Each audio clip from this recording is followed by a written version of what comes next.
I believe that every single room in our home represents an area of our life. And so when I walk into someone's home, part of my clutter whispering is looking at where your clutter is, because that tells me what it's representing in your life. Shame is the number one thing that I see connecting people with their clutter. And it's the number one thing that keeps people stuck. It's interesting because the clutter births the sense of inadequacy and shame inside of ourselves. And what it causes us to do is to close off, not include people in our community, not talk about it. We are using our clutter in so many ways. We use it to protect ourselves. We use it to stay connected with other people or parts of ourselves. We use it as a sense of security for people who grew up in lack or scarcity. It might make us feel like our needs are met. Yeah. We use it for creativity. We use it to communicate with others. If we looked at our clutter with curiosity and not judgment, our entire lives would change. You are welcome to Spot On with StephREDD. How are you, StephREDD, today? I am fantastic. In Spot On with StephREDD, we talk about different topics, just different issues. There's a form of artist in everyone. I love to be very independent. And the recognition of the genius that we are and who we are. I sound very smart, but I have zero education.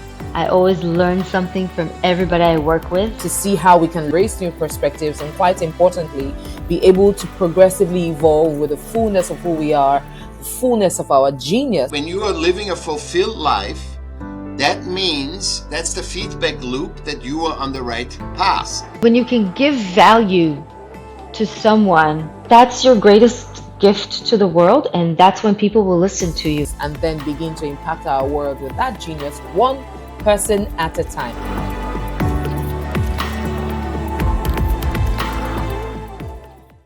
Hello everyone, you are welcome to another episode of Spot On with StephREDD, the place where we dive into transformative conversations. Today, we have a phenomenal guest. All my guests are always phenomenal. Why? Because all my guests are always geniuses. Why? Because we're a world of geniuses, and our genius for today is a certified professional organizer, but a true clutter whisperer. Never heard of that word, but I'm hearing it for the first time today. I'm really enthused. She is the one you call when chaos feels like a constant companion and nothing else seems to work. She's the author of the unapologetically titled bestseller, Why the Fuck Am I Not Still Organized? I'll take that again. Why the fuck am I still not organized? And the mastermind behind Revealed by Star LLC, a boutique organizing firm offering online courses and coaching to liberate individuals from the shackles of clutter. Let's not forget her Chaos to Calm organizing community as well, providing a global haven for those seeking transformation. Her multi-layered approach, intertwining mind, body, spirit, and space, has been featured on major platforms like OWN, TLC, HG, TV, and she's even graced the TEDx stage with a talk that explores what the monsters in your closet are trying to tell you. Without further ado, let's make welcome the Clutter Whisperer, but we'll be back in a moment.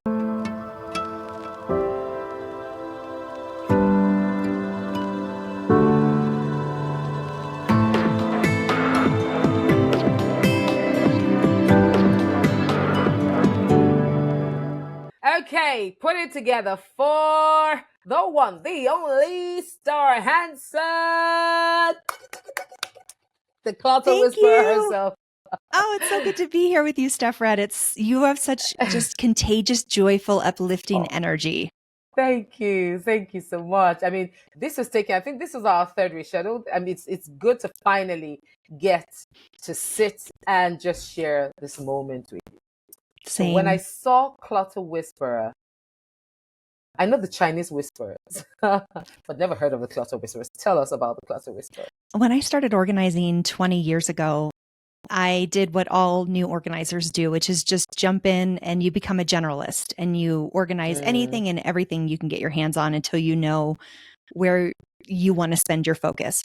Yeah. And what I noticed is that when I would work with people, I was working with these incredible women, just badasses in every way. They just, were geniuses and they were living their life and doing so much good, but they could not get a handle on what why the clutter wouldn't go away. They just kept struggling with it over and over again.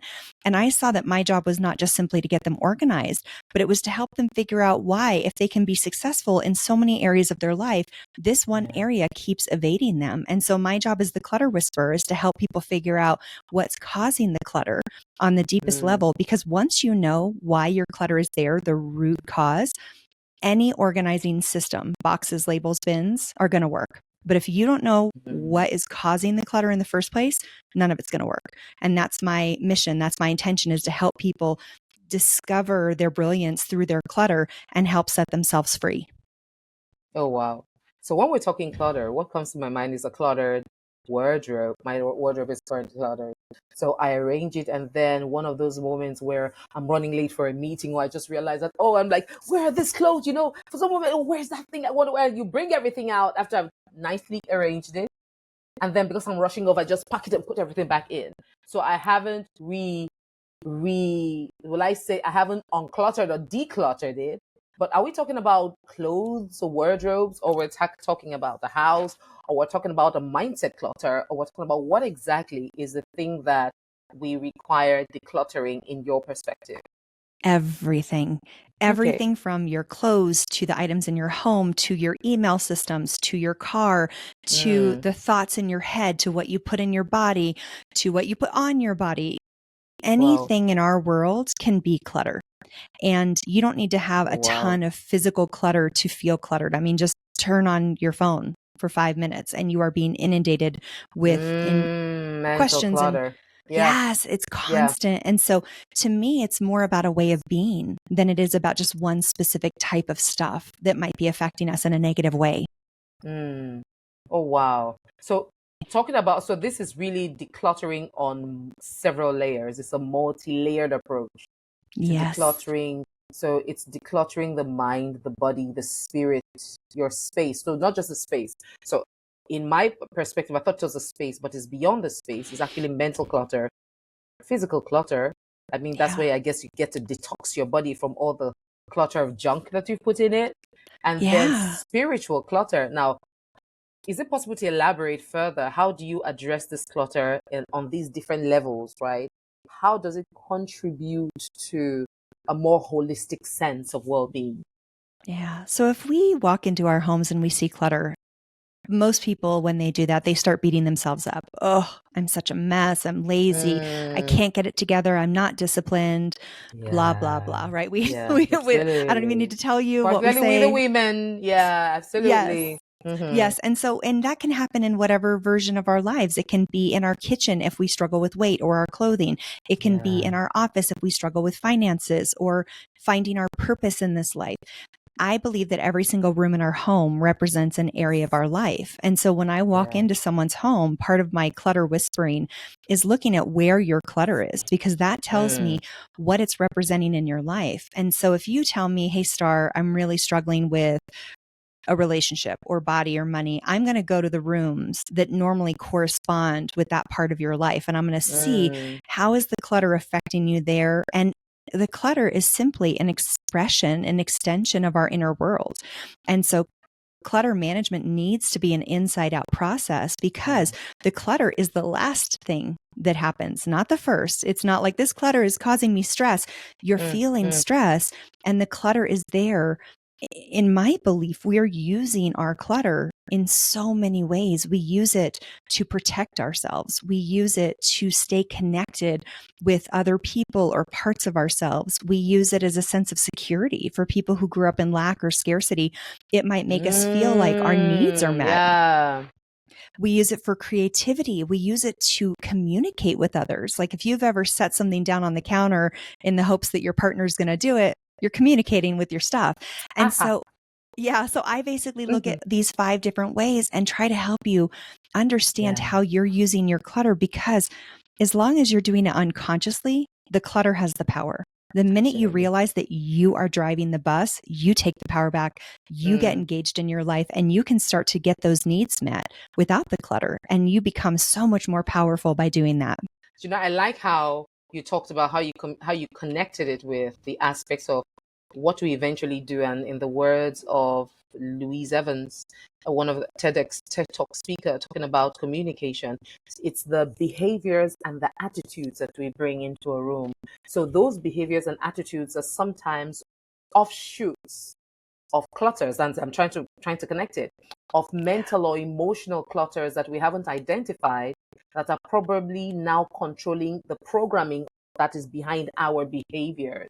Yes. So it leads me to want to ask now, what are the typical emotions? So from your experience as, in that space, what are the typical emotions that you sense, right, in that area, in behaviors of the people, that will make you realize, or when you show off this kind of emotion and this kind of emotion and this kind of emotion, there are indications that there's some level of mental trauma or some level of emotional, physical trauma. The biggest feeling I see that comes up is shame. Shame is the number one thing that I see connecting people with their clutter. And it's the number one thing that keeps people stuck. It's interesting because the clutter births the sense of inadequacy and shame inside of ourselves. And what it causes us to do is to close off, not include people in our community, not talk about it. I know people who have talked to their therapist for years, and their therapist has no idea that they have clutter issues. No idea. It's like they keep those two separate. They keep those, yeah. And so that's the biggest way in. And Brene Brown wrote a great book, about she basically defines all these different emotions, 80 some emotions. And it's called Atlas of the Heart. It's a great book. Yeah. And one of the quotes from that book is that the antidote to shame is connection and empathy. Like we assume that we have this shameful thing, therefore we should keep it to ourselves. And what heals, we heal in community. It's why I built the Chaos to Calm community, because you're not going to get more organized by sitting at home feeling like there's something wrong with you while you're looking at your clothes. You're going to heal by coming and seeing, oh my gosh, no one is running away from my clutter. I'm not the worst in the world. And oh wow, here's some ideas. And because I've never met a disorganized person. And I've worked with every level of clutter you can imagine. And I don't believe that people are naturally disorganized. I think that there is one neurotypical version of what organization, quote unquote, is supposed to look like. And there's a lot of people outside of that neurotypical version. And it does not mean that you are disorganized. It just means that you have a unique way of organizing. And my job is to help you discover what that is. What would you say is a connection between the feelings of overwhelm and eventual mental clutter or physical? No, so not just mental clutter, but physical clutter now. The feeling overwhelmed, and as a result of that, overwhelm is just this paralyzing sense, isn't it?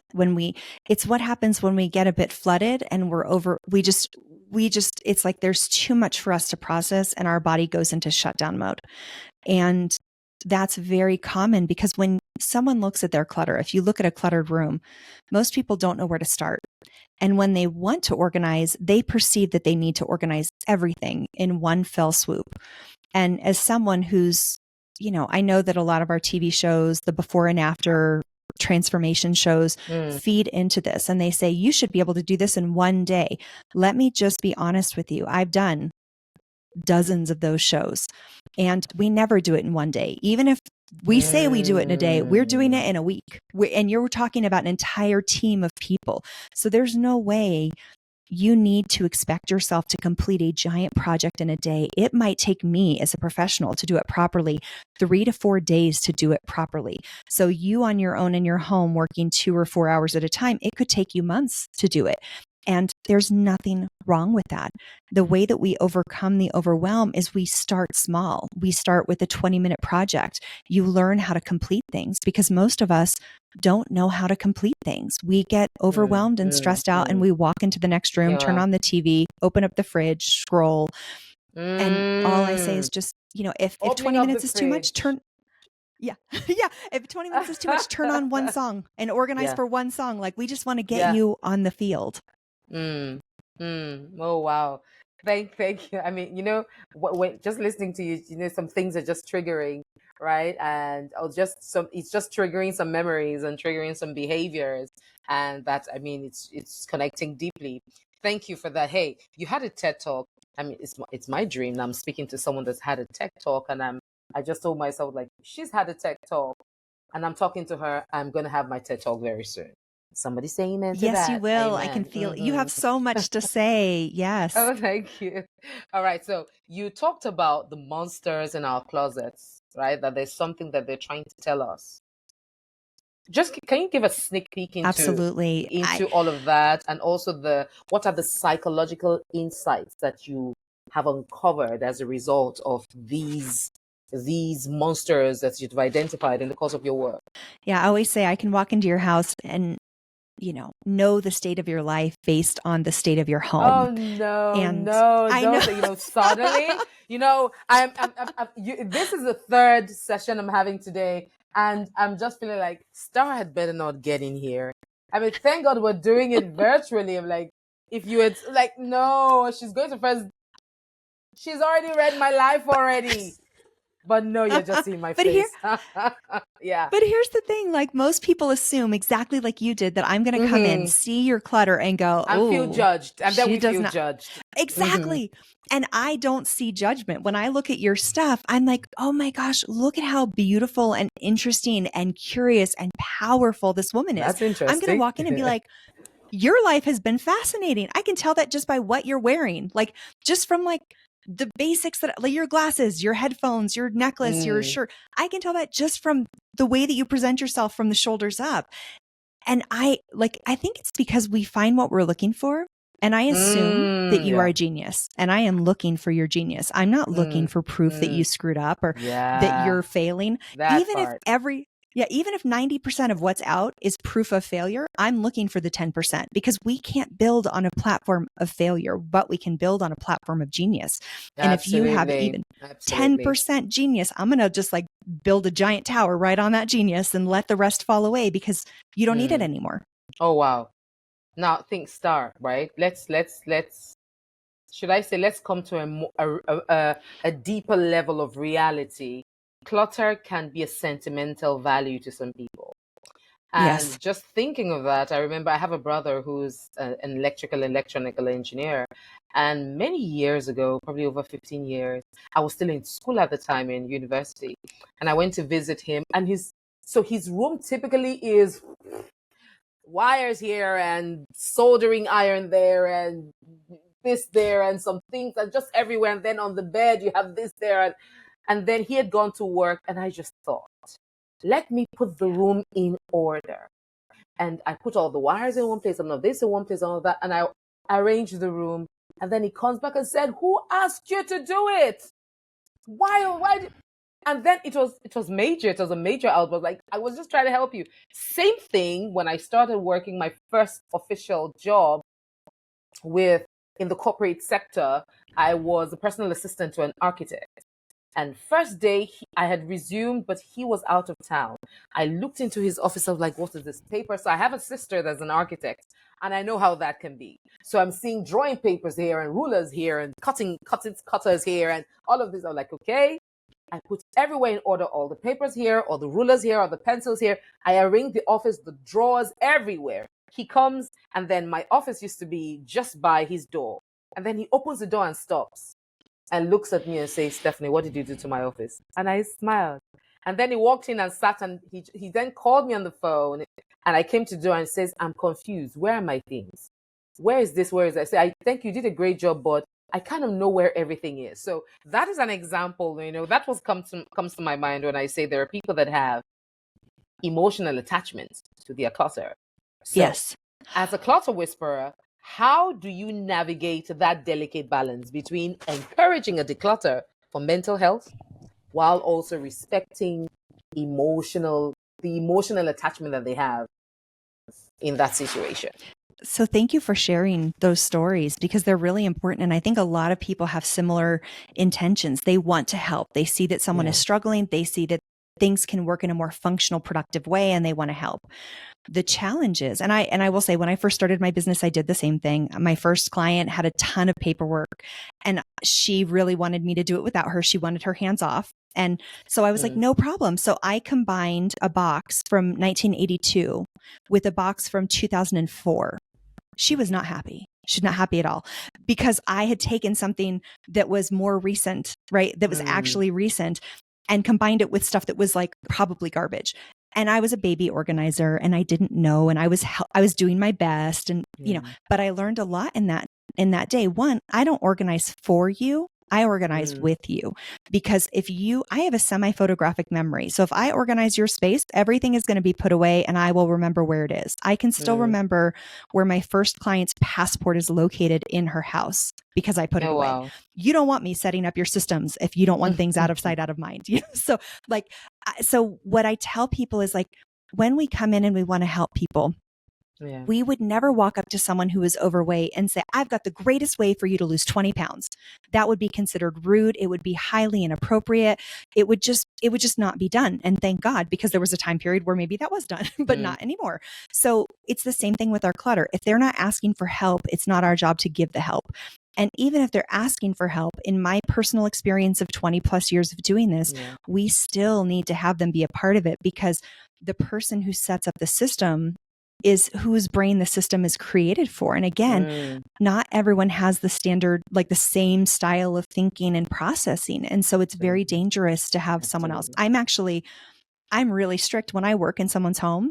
I might do all the sorting and categorizing and helping them through and the emotional stuff. But when it comes to physically placing items in their final home, I make the client do that, even if I'm standing there watching them because they need to make that memory. Absolutely. So there's that pragmatic part of it. And then I'll just touch on the emotional part. Imagine, I mentioned earlier the 5 ways that we use clutter to help us. Imagine if that clutter in your boss's office had been for protection. Imagine that he was using that clutter for protection and you come in and clean it. And now you've wiped away his fortress of protection. We don't know how people are in relationship with their stuff. And so it's one of the reasons why it's so vulnerable. On top of emotional things that are in there, maybe from people who passed away or a timestamp of life or, there's a lot that can be going on in our clutter. Oh, wow. Okay. Now I am getting a good hang of why you are the Clutter Whisperer. Now let's take it to social media. Social media is one, don't know what to say, heaven or hell of a clutter zone. So it can be, it's a double-edged sword, right? The other day, my son told me that they told them to write about the benefits, the merits or the demerits of social media. And there are a lot of merits, just as there are demerits. So it's one zone that promotes comparison and inspiration. So now depends on where you tilt towards. So how do you guide your community now using this platform, the platforms of Instagram, TikTok, Pinterest? How do you guide them to use it positively, right?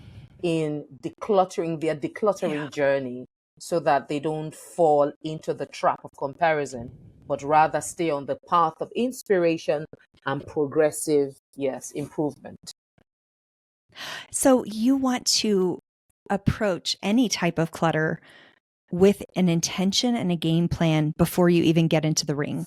So when people jump onto social media, especially a format like, pretty much any of them, the algorithm shows you what it thinks you want to see and continues to feed you so that you stay on there. So you go in and you are being fed what you are, what it knows you like to keep you hooked. And it's very effective. They have psychologists working behind the scenes, keeping us addicted. So we're going into a very dangerous space in that world. But it's the exact same world as clutter. If you go into your garage, if you have an over-cluttered garage, and you go in there without a game plan, you are just like letting the clutter boss you around and pull you in. It's why when people go to start organizing, they're like, oh my gosh, suddenly I found myself 3 hours later reading my journals and I didn't finish the job because we let the clutter tell us what was important. We let social media tell us what's important. And so what you can do is you can set an intention before you pick up your phone, before you go into that cluttered room with what your goal is from that space. Like for me, I primarily use social media for my business, which means if I go on there, I primarily only have business pages. You all are going to hear about my business, maybe a little bit about my personal, but I'm there for one conversation and one conversation only, because at the end of my long day of staring at screens, I do not want to be talking to my mom on there and my bestie on there. I want to have a real conversation. I want to go for a walk in my neighborhood.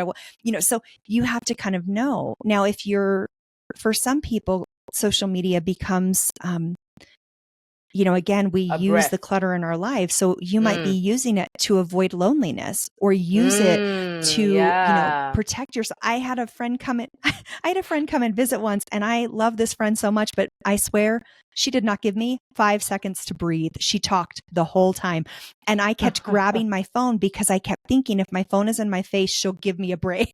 Like, this was like years ago. But we use clutter in so many ways, and social media is part of that. You really want to start to look at how you use it, and then reimagine and set the intention for how you want to use it instead. Thank you for sharing that. Now, I was really enthused. And I was like, oh my gosh, she's a contributor for O Magazine and Oprah.com.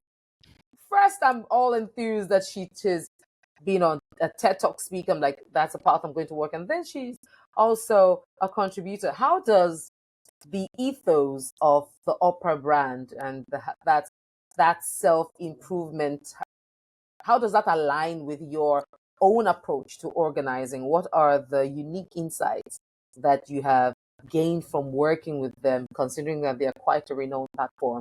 What are the particular insights that you've drawn from working in that? It connects with closet. Let me call it that closet. It connects so much with the last question I just answered, which is intention is everything. The first time I worked on an Oprah Winfrey Network show, it was when she first launched her channel. And I mean, it was, so I walked into the house. They had rented a house that we were going to be shooting these, short segments in. And I think it was called My Own Time. I think it was the name of the piece.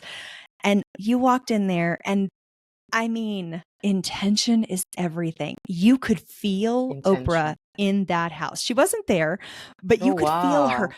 It's like the way it looked, how happy and joyful everyone was to be there. Everyone was positive and like open-hearted, collaborative, connected. Amazing. I mean, StephREDD, even smelled good.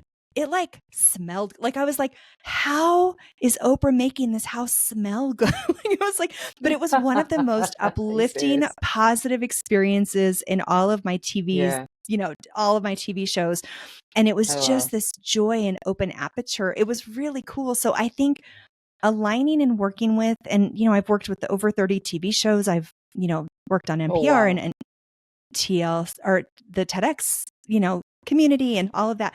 But anytime you line up with people who have the intention to be of service in a positive way and to create high quality, like valuable give, is just so special. And you could feel that in every single moment of those days that I was working on that program. Oh, wow. So tell me, what's it like having featured on so many, the various TV networks and TV shows? How do you now get to navigate that portrayal of perfection, the perfect home, and the challenge that society has, that societal expectations that surround our perspective towards the ideal life or the ideal living space? How do you navigate that? When I started my career, I wanted so much to have my own TV show and to have this platform and to be, and this was like before, so this was early 2000s. So this was before we had influencers. And I was like, so sure, I wanted a TV show. I wanted to do this. And I got it. Within a few years, I was on the Tyra Banks show. I was doing a lot of TV shows really quickly in my career. And what I realized really quickly is it's not real. Nothing that you see on TV is real. Even reality TV is not real. Sorry. Can you say that louder for the people at the back? Reality is real. Nothing is real that you see on TV. It's, I was so excited, but I have to admit, it was part of my own ego that wanted to be on TV. And I thought, yes, I can be of service to more people, but my little wounded ego, my trauma response needed attention and love and validation. And in the middle of doing these TV shows, my sister died very tragically and unexpectedly. Oh, wow. And Oh, it was wow. like, it just Sorry about shut, that. thank you. It just shut down that bullshit part of me that needed attention and validation. And it awakened this part of me that was fiercely protective of everyone that I work with and serve, that it is my job to make sure that you guys know that you are okay, that no matter what state of life you are living in, whatever your chaos looks like, you are okay. And I'm going to help you find a way out of the things that hurt you. And after that, TV shows went very differently. I suddenly developed this backbone, and I would stand up for people who were about to be taken advantage of by network situations. And I would say to them, look, this is how TV shows go. We're going to come in, we're going to remove 100% of the items. We're going to put 30% back in, and we're going to say, look what a great job we did. Meanwhile, in your backyard, 70% is still sitting there. You're going to have to deal with that on your own. I got to the point where I was unable to do that and feel like I was in integrity with myself. And so I would tell people how to organize after I left. I would teach them. They would organize off camera. Like, I would do anything that I could to feel like I was showing up in integrity for those people. And now I really highlight, I love the exposure that I've gotten. It's so beautiful. None of it changed my life significantly. You're still the same person, no matter how much success you have. You are just still the same human in the same body in the same life. And what I want is for people to know it's not real. And what is real are the internal transformations, the showing up in a sense of community, the way that collaboration does help us achieve the things that we're looking for in life. Those things are real. But this pretend 2-day transformation of an entire house is 1,000% not real. So take that off of yourself and instead look at what's the impact I can have today. Just for today, what's the impact? What's the next thing I can do that's going to make me feel more empowered in my life? Wow. You know, I really love that you talked about, you mentioned that aspect of it is not real, because we are gradually living in an illusion and also expecting that illusion from other people, which is where the growth of pressure is coming from.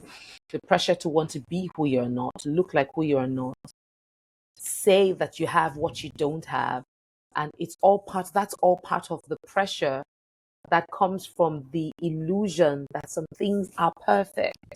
Yes. And the sooner we need to keep sounding this alarm that there are many things, the things that we see on the media, they are not real, they're make-believe, they're actually supposed to just give you an eye candy, but that's just it. That is not the real world. If I lifted my camera up and put it to the right and smiled, I'm going to look 10 pounds lighter than I do with it straight on the way it is. If I take a picture of one drawer of my kitchen that's perfectly organized, but I don't show you the rest, that's not the full story either. And, you know, what we have to do is we have to start sourcing from within. How do we start to have the way that we feel be more important than the way that we're perceived? Yes. What is your strongest impression about yourself? And how do you ensure that you're progressively building to become the better version of yourself? Yes. So this is the time we just drink some tea and drink some coffee and go tickety. All right, great. Thank you, Star. Hey, let's zoom in on that book. Why exactly? Why the F am I still not organized? Why? Tell us just a sneak peek, so that anyone that hears it can probably go look for it wherever it is that you can also tell us where we can find it. But why that book? Why that topic? And what exactly are the insights you shared in? The one thing that I hear from people over and over again is, I do so many other things. I have so much else going on in my life, but why can't I just get organized? Why am I still not organized? Because no one that I work with has tried to get organized one time. In fact, their clutter is probably decades old and they've tried countless times, and it erodes your self-esteem, your feelings of, like empowerment when we have these attempts and they don't get done. And like I said, in the last 20 years, when I'm working with people, the problem is not that you don't have the right boxes, bins, labels, or a bigger house. The problem is that the clutter is serving you in some way. And so in this book, I basically give you, so one, I do tell you how to organize. I have 10 steps for getting and staying organized. And I give them to people in the book for sure. And your listeners can have that too if they go to organizingiseasy.com. And, because I'm like, everyone should have the 10 steps, know how to organize. It's a basic fundamental thing. But once you know how to do that, then let's talk about why the clutter's really there. How are you using clutter? How is it supporting you? Because until you get those needs met without the clutter is going to keep coming back over and over again. So that's the whole premise of the book, is helping you understand the root cause of your clutter. Because if you know your root cause, any organizational system will work. And if you don't, none of them will. And the book is available on Amazon and Audible. It's available all the big places, but your listeners can also get a free copy if they want a free digital copy at starhansen.com/podcast. And they can download it there, read it instantly. And the goal with that book is to empower people to know that there's nothing wrong with them and to start seeing what's going on under the clutter so that they can start to have a real impact made in their lives. Oh, that's amazing. Thank you. On behalf of all the viewers, I say thank you, Star. Thank you so much, Star. So, hey, let's get a bit real, right? I think we said this off camera, where it is that sometimes I was talking about the resilience story, and how it is that I'm thinking I don't want to help people build resilience, and then I suddenly am the one in need of resilience. So how do we get real to the point that, hey, we need to know when to stop? We need to know when to check our environments and check ourselves, check our spirit, soul, mental state, physical state, and all of it. So let's get to Star now. Let's get real. How do you deal with your moments of chaos in your own life, right? Ooh, do you ever find yourself succumbing to this same clutter we're talking about? And if so, how do you regain your control? Control? So let's talk about my clutter. So I will share that the one item of clutter, I think we might have this in common per our earlier conversation, and that is clothing. When COVID hit, I found 40 pounds I didn't know wanted to find my body. And I was like, what? Oh my gosh. And I don't know about you, but I'm very short-waisted. I have a very unique bodily. I love my body. She's a great body, but I've got little bone structure. She's a great body. She's a great body. She's, she does so much for, she's so strong and healthy, but where I gain weight makes it very complicated. I'll jump from a size 4 to a size 12. There's no in between. It's just boom, I'm there. It's because it's all in my stomach and boobs. So it's pretty much an instant jump. Wow. But I refuse to get rid of my $200 jeans that have been tailored to my body. So I have boxes of clothes that I cannot fit into right now because I know my body is in transition, and I refuse to bully her. I refuse to say to her, you better get down to a size 4 again, or else I'm getting rid of all those clothes. We're never going to use them again. No, my financial house deserves to have the clothes that are still going to hold up. Yes, I'm not keeping things that, I'm going to wear to a costume shop in a few years, but jeans are jeans. They're going to hold up really well. And so it's okay to hold on to things that you're in transition with, especially as women, especially at a certain age. Our body starts doing things that we can't control. There's no amount of diet or exercise that sometimes will help your body when you're going through a state of hormonal transitions or extreme change or stress. So personally, I find my way through chaos through 2 things. One is just radical acceptance and love. Letting myself say, it is okay if you want to keep those clothes because you don't feel ready to let go of them. And the truth is I might be back in them in a few months, and that's fine. So they're there and they have boxes and labels. They're not in my closet. I don't have to look at them every single day. They're boxed and labeled in somewhere else so that they're there when I need them. And if I choose to get rid of them, I can do that. The second thing that I do is I really find nourishment from nature. I go into nature. I try to go every single day because it creates such harmony inside of my body. And I remember what's true and what's real, not the chaos, because the chaos is a passing moment. Nature, authenticity, presence is real. Oh, wow. It's been beautiful chatting with you, Star. And I mean, we're just winding it down now. I'd like you to talk to me about chaos to calm. So that's your little community. That's your, I don't know if I'll call it a little community. I don't know how big it is, but you typically help organizations help people with organizational transformation. So do you have any, or would you like to share any powerful story of someone who experienced some level of profound mental healing by just engaging with your community. Do you have any of such stories? Absolutely.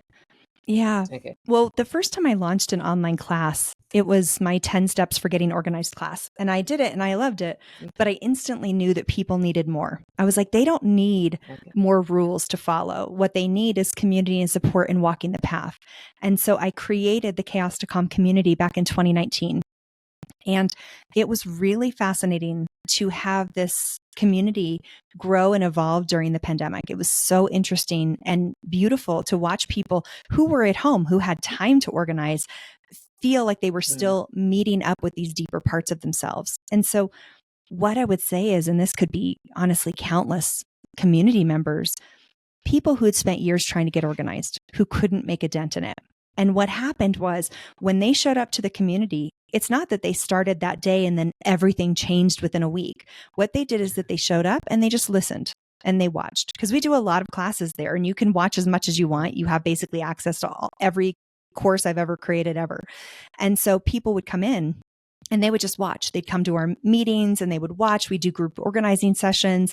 They might just open mail. Like they kind of go slow and they check out what's going on.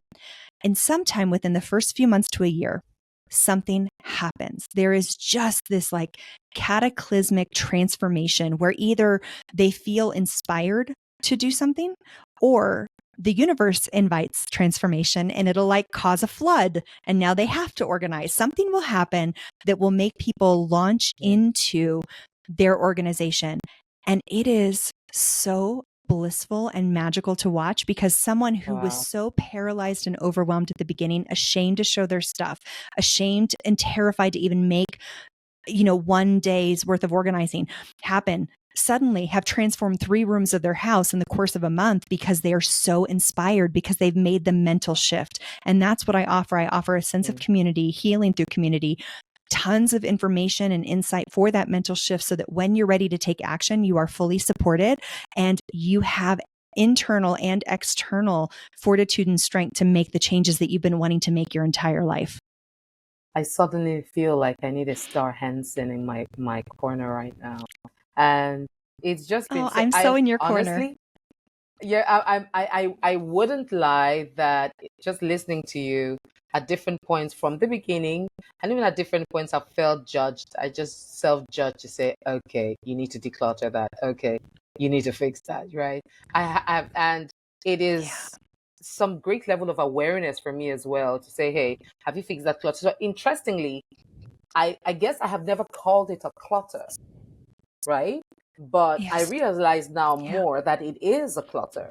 So even though there are times when I realize, okay, I need to fix this thing, I know this, or maybe I procrastinate, or, they were talking about something earlier when I have a lot to do at the same time. And then I'm asking myself, am I doing too much? I'm doing this, I'm doing that. And at some point, this gets overwhelming. I leave it and I move to something else. And that this is pending, and I know I have to deal with it. But I'm like, okay, you know what? You just wait. Let me just finish this. And somewhere here, probably I have a writer's block or I have a brain block. I'm like, okay, you know what? Join the other waiting. Let me go to something new.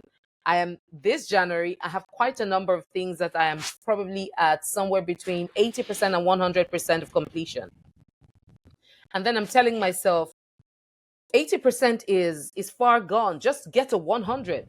Bring them all out and hit them all of them. 100 and get them out of the way so that I can focus on the lesser things. And that is something I recognize I just recognize it listening to you all through this. And I really am grateful largely for speaking to the Clutter Whisperer. So in your final words, and this is going to be to everyone that's going to eventually watch this, and what are those things that you'd like? What is that thing that you'd like to leave the listeners with to help them first be able to identify the clutter, and then be able to deal with the clutter, and then be able to, after dealing with it, stay out to the best of their ability stay out of or away from the clutter for a good period of time? Yeah. What I would say is that there is nothing wrong with you, that you are beautiful, perfect, whole, and complete exactly as you are. And if there is we'll put in the song, you are amazing, just the way you are. Okay. Exactly. It's my anthem. It's, If everyone switched from looking for proof of their flaws and instead looked for proof of their genius, if we looked at our clutter with curiosity and not judgment, Yeah. our entire lives would change. We wouldn't be so defined by it. We wouldn't keep delaying living our life until we lost weight or found a man or got rid of the clutter or whatever thing we give ourselves. We would start to live a thriving life now. And that's what I will say is your clutter is proof that you exist. Your clutter is proof that you live an abundant life, that you have lived a joyful life or a painful life sometimes, which still makes our life rich and beautiful and whole. Yeah. And somewhere your ancestors are looking back at you with radiant pride at the life that you have created for yourself and you continue to create. Operate from that. Stop operating from defect. Operate from the miracle that you are. So at this point, I'm not going to add anything to that because I really just feel like I'll dilute it. So I just want to say thank you, Thank you. Hansen. Thank you so much for the honor of speaking to you, for increasing knowledge in the area of this cluttering, decluttering, and just understanding that somewhere on this earth there's a genius cluttered whisperer and one that anyone can reach to. And hey, thank you so much for just allowing yourself to share this genius with the world and to progressively impact and transform people with cares to come and everything that you do. I appreciate you spending this time with me and I really thank you. And I hope that you listening or watching, you have been transformed by this particular episode, that there's something to learn. Hey, we're going to put Star's contact there. I mean, she talked about the link to on Amazon where you can get the book that we talked about. I try not to call that. I've called it so many times. I hope YouTube doesn't get to star that particular word. But why the F am I not yet organized? But hey, get that book.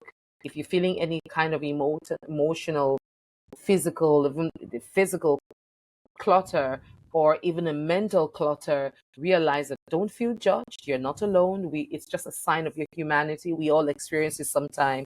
But it's now what you choose to do about it and how you choose to navigate regardless. And hopefully that you're progressively navigating, not beating yourself over what you've lost or beating yourself over what you no longer have control over, but focusing on the things that you do have control over and giving your best each day. And the words of Maya Angelou, once you've given your best is good enough up until you know better.